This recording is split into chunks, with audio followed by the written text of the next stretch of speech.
He spoke a lot about how whites were racially inferior. And at the same time, there was another professor, I think they were both in the CUNY system, or the SUNY system, and his name was Jeffries Levan, and he had the opposite beliefs. He believed quite openly in white racial superiority intellectually, and again, he did a lot of speaking and writing outside of the classroom to espouse his views. There were attempts to fire both of them. The cases went before 2 different federal courts in New York, and consistent with our standards of free speech, and the evidence was very clear. There was not a single allegation by a single student or anybody else that there had been any discriminatory treatment in the classroom, any discriminatory statement in the classroom, and so the court said you're allowed to continue to teach. But Leonard Jeffries was also the head of his department, and in that capacity he was an official spokesperson for the university, and the court said, well, you may remove him from that position because he's espousing views that are completely inconsistent with the equality views that you're advocating. Now, Norman, I think it's complicated, and I've debated this issue. I'd love to hear what you and Brother West feel about it, because I think now that we've learned something, I know there's debate about it, but there's evidence about implicit racism and unconscious racism, and you say, how can he separate? So there was no evidence then of actual discrimination. But I would respect a student who said, I don't feel, forgive me, comfortable that I'm going to be treated fairly by that professor, and I don't think that the student should have to take the class. I want to hear Cornel. I just want to, the last question.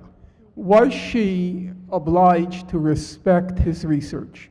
If he was according, the standards that were accepted in the profession for research, yes, she has to take those findings very seriously and do her best. I see Cornel's wife. Cornel's wife is shaking her head. No, absolutely, that's a dangerous thing. If we're going to rely on the professional consensus, we in a world of trouble.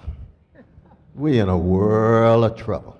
Look how they treated Paul Sweezy, the greatest economist of his generation, LSE, MA, Harvard, PhD at Harvard, student of Joseph Schumpeter, writes the great work of 1942 in the theory of economic development from a Marxist point of view. The consensus in the economics department was neoclassical.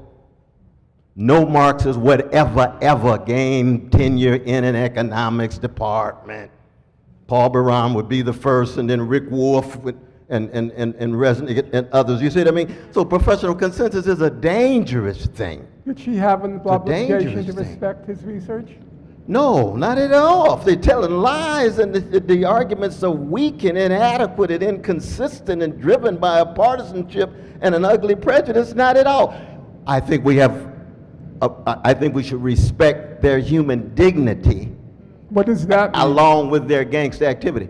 Because human beings do have a certain dignity that's not reducible solely to their gangster activity. But Cornel, if I may... This is like Gandhi's letter, Dear Adolf. No. It's got nothing to do with Mahatmas. Nothing to do with Mahatmas at all. What you're saying is that they're not honestly applying professional standards. They are not honestly looking at whether it's good economics. No. What I'm saying is that the professions themselves have been shot through with such limited perspectives and such narrow viewpoints and socialize their students. Look how they treated this brother in terms of the Holocaust industry. How much truth-telling and truth-seeking was actually going on. Now he comes back vindicated, right? He comes back vindicated, and they end up exposed. Oh, we've been spreading lies all this time. You mean you got your PhD, you got your title, you won all those prizes, and you were spreading lies? Join the club. There's a whole wave of academicians and thinkers who've been doing this since the beginning of time. How do we correct that? The AAUP does not say she has to respect his human dignity. They said she has to respect his research, his honest inquiry. He's a professor. Was she obliged to do that? No, not at all. But because you're saying it's not honest inquiry. It just wasn't honest. Yeah. You see what I mean? It wasn't honest. So